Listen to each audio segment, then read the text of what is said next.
Olá, tudo bem? Mais uma vez estamos aqui novamente, para a gente dar continuidade ao estudo da psicologia do desenvolvimento. Hoje nós vamos estudar uma questão relevante para a nossa formação enquanto pessoas, porque, vamos dizer assim, é o núcleo do desenvolvimento humano, que é a personalidade. Quando a gente fala de personalidade, o que a gente diz? A gente tem que peneirar um pouquinho a questão do senso comum, que fala de personalidade, a pessoa tem caráter, a pessoa é mau caráter, o temperamento da pessoa é assim, é assado, e a gente tem que utilizar um pouquinho dessas terminologias de maneira um pouco mais específica, de maneira um pouco mais científica. Então, a gente começar a diferenciar os conteúdos da personalidade, tem aí o slide, como você pode verificar, uma diferença básica entre o que é temperamento, o que é caráter e o que é personalidade. O temperamento, de maneira geral, ele é relacionado àquilo que é mais biológico, É uma tendência que cada organismo tem de ser, por exemplo, um pouco mais agitado, um pouco mais calmo, A gente vê crianças que, quando nascem, dormem melhor, são mais tranquilos, a gente já vê crianças mais irritadiças. Isso seria o que é temperamento e é muito do biológico, do físico, do hereditário. O caráter é o que é aprendido pela sociedade. O caráter é se a pessoa tem bom caráter ou mau caráter. Sem caráter ninguém é. É uma expressão que às vezes a gente usa e que, na verdade, não corresponde à realidade. O caráter é quando diz respeito à moralidade, se a pessoa consegue ou não lidar com as próprias emoções, como ele controla e toma decisões em relação ao que ele sente, ao que ele pensa. E a personalidade seria um misto dessas coisas e mais um pouquinho. A personalidade seria o modo de ser no mundo. Seria aquilo como que você se expressa, o que você pensa, as suas ações, aquilo que você controla ou não controla. A personalidade seria um todo maior, como a gente pode ver no próprio slide. A origem da palavra personalidade, se a gente for buscar, vem do latim persona, que significa máscara. Então é interessante de observar, como vocês podem ver nas figuras, a personalidade é, de fato, então, aquilo que nós mostramos para os outros ou aquilo que nós, de fato, somos? O que é realmente aquilo que nós... a nossa identidade é a nossa aparência ou é a nossa essência? E aí a gente volta lá na psicologia e a filosofia. A gente falou sobre isso na primeira aula, não sei se vocês lembram de um slide muito similar a isso aí, que colocava, basicamente, dois pontos de vista, o socrático e o sofista. O socrático é aquele que buscava uma essência das coisas, quer dizer, buscava aquilo que é o núcleo de cada uma das realidades do mundo, e assim como também do homem, e para Sócrates e seus seguidores seria essa essência a alma humana. Daí vem de novo o estudo da psicologia. Já os sofistas, só mudando aí um pouquinho a imagem do Sócrates de hoje para o Sócrates filósofo real, os sofistas acreditavam que tudo é relativo. A gente usa muito essa expressão no dia a dia, E que, na verdade, o que conta é a sua capacidade de argumentação em cima daquilo que você deseja defender. Essa disputa, na verdade, ela vem até hoje. Essa disputa, ela acontece e tenta se firmar ainda hoje, dependendo do ponto de vista que você buscar. Então, uma pergunta que se faz é, a personalidade é fixa ou a personalidade muda com o tempo? Uma outra pergunta que se faz é, como a personalidade se forma? A gente nasce com ela, a gente constrói essa personalidade.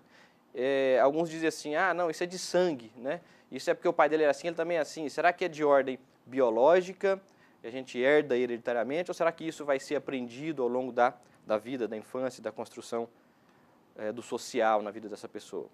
Será que alguém consegue mudar a personalidade do outro? A gente vê muitas vezes em casais, sejam casados, sejam namorados, a gente vê aquela situação de que um tentando influenciar nos hábitos de vida, nas ações do outro, no desejo do outro. Será que isso é possível de fato, essa mudança? Será que essa mudança, quando alguém acaba aceitando se adaptar em função do outro, é benéfica, é maléfica? Tudo isso está diretamente relacionado àquilo que a gente chama de personalidade, do modo da pessoa ser no mundo. Então a grande pergunta é, como que nós realmente nos tornamos aquilo que somos? Isso vem de onde? Essa velha pergunta, quem eu sou, de onde eu vim, para onde eu vou, que é uma pergunta de certa forma filosófica, também se aplica aqui nesse âmbito da personalidade. Isso vai ser importante para a gente, por quê? Porque a gente vai lidar com pessoas, você vai lidar com gente. A gente lida com gente o tempo todo, em qualquer trabalho, mas em especial nos trabalhos que a gente mexe com grupos maiores, e principalmente no âmbito da formação de alunos, crianças, adolescentes ou até adultos, saber lidar com o outro. E para isso a gente precisa então entender o que é a personalidade. Coloquei aí mais umas máscaras, né? Máscaras que estão mais conhecidas atualmente no Brasil, as máscaras de folk. E uma definição que diz: personalidade é uma forma de ser no mundo, onde estaria envolvido sexualidade, temperamento, crenças, cognição, habilidades, desejos, conflitos, caráter. Quer dizer, é aquilo que você é no seu todo. Então, aquilo que você demonstra ser, por exemplo, na sua empresa, que de repente é diferente daquilo que você é em casa, não significa que não seja você. A sua aparência, o seu modo de se mostrar, também faz parte daquilo que você é, né? E o ser humano, ele é, então, um componente, ele é composto por uma série de condições que a gente poderia chamar de biopsicossocial, biológico, psicológico e social. O que é exatamente isso? Os fatores que compõem a nossa personalidade, eles não são lineares, né? Eles vão se mesclar e se confundir o tempo todo, desde o ventre materno, a gente vai ver isso nas próximas aulas, até a vida infantil, a vida adolescente, a vida adulta e até a velhice. Isso vai estar sempre se influenciando. Questões internas, como a própria hereditariedade, a sua memória, a sua história de vida. Questões externas, como o âmbito cultural, né, a família quando você está envolvido, em que você está envolvida, a sua própria aprendizagem formal e informal. Então a personalidade já vai se formando nesse contexto biológico, social, emocional, psicológico. O primeiro contexto de todos é o genético. Nós temos um corpo, precisamos de um corpo, né? Sem esse corpo nós não estaríamos aqui, pelo menos dentro dessa realidade de vida, que é a realidade física terrestre, né?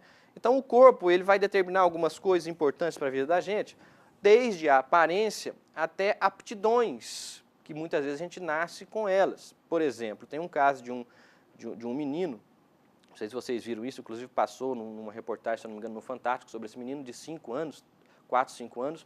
Os pais eram pianistas, o menino não tinha experiência com piano diretamente, não tinha aprendido ainda. Os pais foram para um concerto, levaram o menino junto e o menino dormiu durante a apresentação, né? E quando chegaram em casa, esse menino chegou, sentou na frente do piano e começou a tocar as músicas que ele tinha ouvido dormindo no recital, né? O que é isso? Esse menino não tinha aprendido ainda, não tinha treinado e de repente tinha uma habilidade que a maioria de todos nós, mesmo treinando, não teria, né? Possivelmente genética. Possivelmente havia uma habilidade, uma tendência no organismo dele a ter essa facilidade musical, né? Assim como outros âmbitos de inteligência, né? Existe um teórico chamado Gardner, né, que é psicólogo também, que desenvolveu a teoria das inteligências múltiplas. Não é o nosso foco aqui, mas para a gente compreender isso aí. E as inteligências múltiplas dizem que nós temos capacidades diferenciadas em áreas diferenciadas da vida. Uma das influências dessa diferença pode ser a própria biologia, que vai dizer se eu tenho uma aptidão para uma coisa maior ou menor, né? Coloquei aí o Francis Collins, que é um dos autores do projeto Genoma. Para você que tiver interesse em estudar um pouquinho mais sobre o corpo humano, sobre as determinações genéticas na personalidade, na vida. Inclusive, ele vai falar sobre a própria sexualidade, que entra muito nessa questão, né? Se, por exemplo, um homem que é heterossexual nasce heterossexual, ou se um homem que é homossexual nasce homossexual, e muitas vezes tem esse embate se isso é aprendido, se isso é pelo social, se isso é biológico. Ele vai falar um pouco sobre isso, falar como que o gene influencia, mas não determina, depois quem quiser pesquisar. E essa herança biológica é o que a gente chama de herança filogenética, né?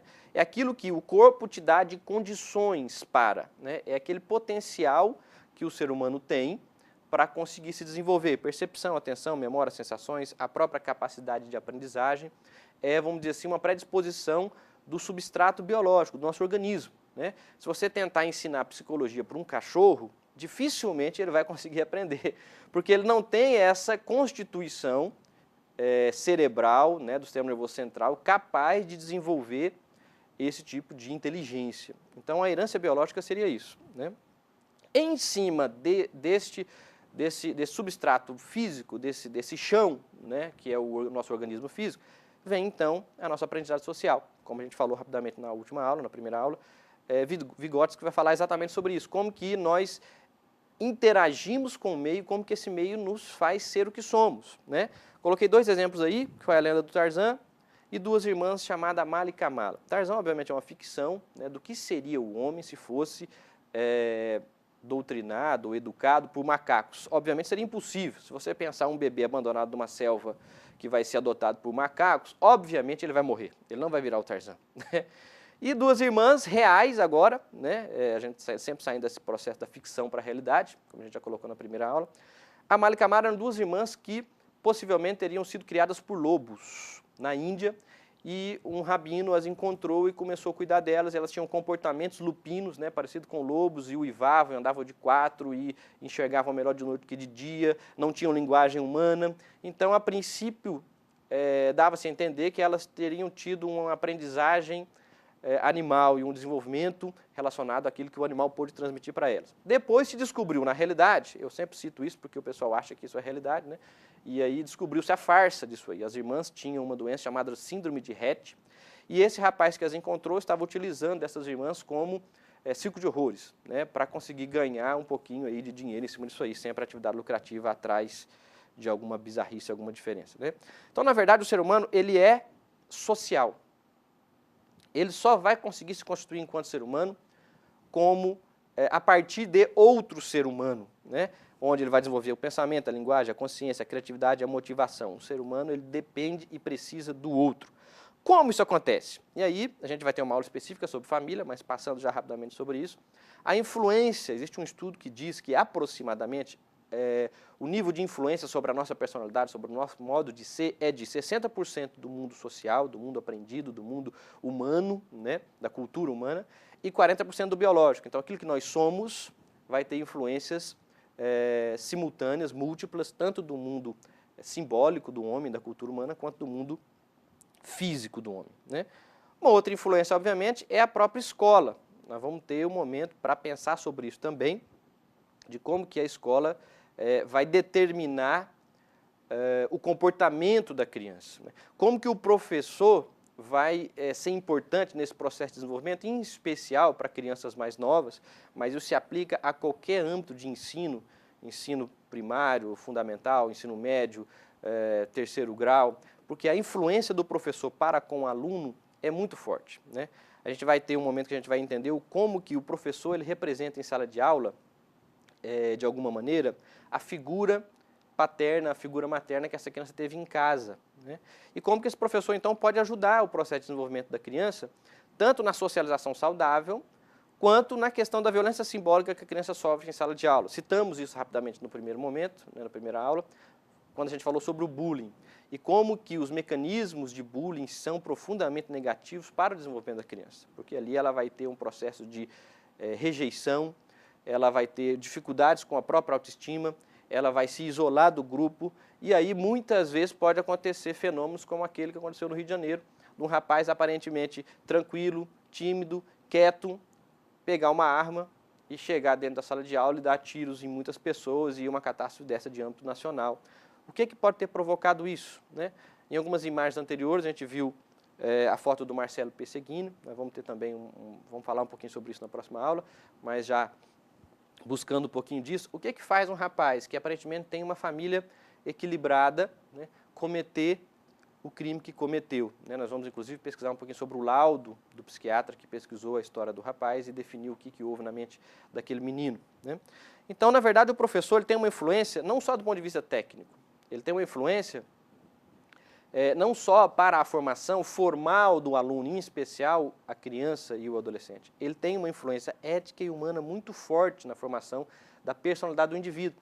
E esse ciclo ele não para mais, né? Desde que nós somos concebidos no ventre materno e estamos lá dentro, na vida intrauterina, nós vamos ter influências que vão nos afetar a partir da nossa mãe, primeiramente, da nossa família, e aí, obviamente, do meio que a gente se encontra, num segundo momento, que é a escola, né? O primeiro núcleo social que a pessoa tem é a família, um segundo é a própria escola. Nós vamos depois pesquisar um pouquinho mais, falar um pouquinho mais sobre essa ação do professor sobre o aluno. Para concluir, de maneira rápida, duas visões importantes que a gente citou também nas outras aulas sobre o desenvolvimento humano, que apoia, de certa forma, a ideia de Vygotsky, que é a ideia do behaviorismo, né? Que diz que nós somos plenamente desenvolvidos a partir do social. E aí eles pegam até um pouco mais firme nessa questão. A gente está vendo aí duas imagens, a imagem do cão de Pavlov, que também foi um teórico que estudou, fisiologista, e do pequeno Albert. Esse rapaz que está segurando o bebezinho aí é o John Watson, né? Ele fez uma experiência com esse bebezinho, que obviamente hoje seria condenada se ela fosse repetida, porque obviamente é antiética, e ele quis provar que aquilo que nós somos e fazemos e acreditamos é aprendido. Então ele pegou um bebezinho que não tinha medo de animais, né? Colocou uma lebre perto dele, uma lebre branca, e quando a lebre e o bebezinho se aproximava da lebre, ele fazia um barulho estarrecedor atrás do bebezinho para assustar o bebezinho. E aí assim foi, se repetiu várias vezes, até que chegou um momento em que o bebezinho, só de ver o coelhinho de longe, o bebezinho já começava a chorar. Então ele mostrou, através de uma experiência esdrúxula, né, que nós aprendemos tanto o que nós conseguimos fazer de bom quanto o que nós temos de traumas e de dificuldades, nós aprendemos isso a partir do social, né? Um outro âmbito importante da gente conhecer também é a psicanálise. Depois a gente vai entrar um pouquinho, que a psicanálise é um pouco mais complexa, mas basicamente tem aí o conceito geral dessa linha teórica. Você pode já dar uma pesquisada na apostila e em outros âmbitos também, nos textos complementares, na internet. A gente vai chegar nisso aí mais profundamente. E a gente conclui então dizendo que desenvolvimento e personalidade são dois lados de uma mesma moeda. A partir do momento que nós somos concebidos, nós estamos nos relacionando fisicamente com o mundo e estamos nos constituindo enquanto ser humano, enquanto memória, enquanto história. E a partir do momento que nós começamos a desenvolver uma personalidade, uma maneira de ser, ela também passa a peneirar, a filtrar a maneira como nós nos desenvolvemos. Então isso é importante a gente saber para entender um pouquinho a família, para entender um pouquinho a influência do professor sobre o aluno, para entender melhor esse ser humano com quem a gente vai lidar. Eu espero ter contribuído com você, mais uma vez, e depois a gente retorna, vai dar continuidade nesses assuntos a partir da próxima aula. Sempre lembrando que esses assuntos estão no capítulo 6 da apostila. Na primeira aula nós vimos o capítulo 1, nessa segunda aula nós estamos vendo o capítulo 6, fizemos uma inversão aí que eu achei importante, e na próxima aula a gente continua. Obrigado, até mais.